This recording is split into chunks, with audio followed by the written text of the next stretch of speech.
Kung naghahanap ka ng complete turnover along Tansa Trece Road, ayan, complete turnover na yan, si Ashton Townhouse.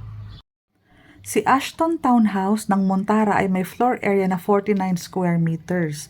May lot area siyang 60 square meters, kaya malaki. May provision yan for car park talaga. And meron din siya pong parang garden sa harapan. For the price, total contract price, 2,748,829. Reservation po, 10,000 lang. Yung down payment natin for 12 months is 22,074. Meron tayong additional equity na babayaran mo po in 60 months, 10,689. Ngayon po, ang magiging monthly amortization mo is 12,000 na lang po for 30 years. Mababa na po dahil malaki po ang cash out sa ating equity or down payment. Ang salary required, mababa na din po yan sa 34,333. Ganyan po talaga pag may down payment, bumababa po ang loanable, bumababa po ang monthly amortization, mas mababa din po ang salary required. Okay po. Ang price kasi nito is maganda po ang location din po pala and complete turnover na. May mga attached pictures po ako.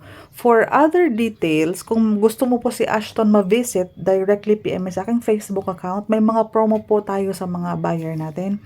So ito po ang mga ibang pictures ng ating model house. Daily tripping and daily reservation, malapit lang din po ang bahay namin dito. So mga naghahanap ng complete turnover na, yung ayaw ng ma-stress magpa-renovate, magpagawa ng loob, gusto livable space agad, dala mga gamit. Ito po si Ashton Townhouse ng Montara. So i-check po natin yung ating model house. Pwede po tayo mag-schedule basta qualified po tayo sa mga nabanggit na salary required under Pag-ibig or bank financing, regular na empleyado po, may mga IDs, 10,000 to reserve the unit, pwede na po.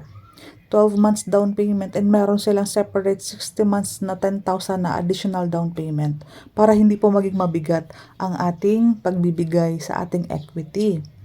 So, very generous po ang offer nila sa ating down payment. So, buyer-friendly po ang mga ganitong project. Maganda po ang bahay. Ano po, nakikita naman po natin sa kahit sa pictures lang po. May vlog ako nito soon, i-upload ko din po. Ganyan po kaganda kapag mga naka-complete turnover na po. Inayos na ng developer yung bahay para sa atin. Dahil ang inflation, ibig sabihin kapag kumuha ka ng bear type, kapag lumipat ka, hindi ka naman makakatira agad, papaayos mo pa lahat, loob, labas, gilid. So, pag mga complete turnover, nagawa na yung bahay, lilipatan na lang po natin.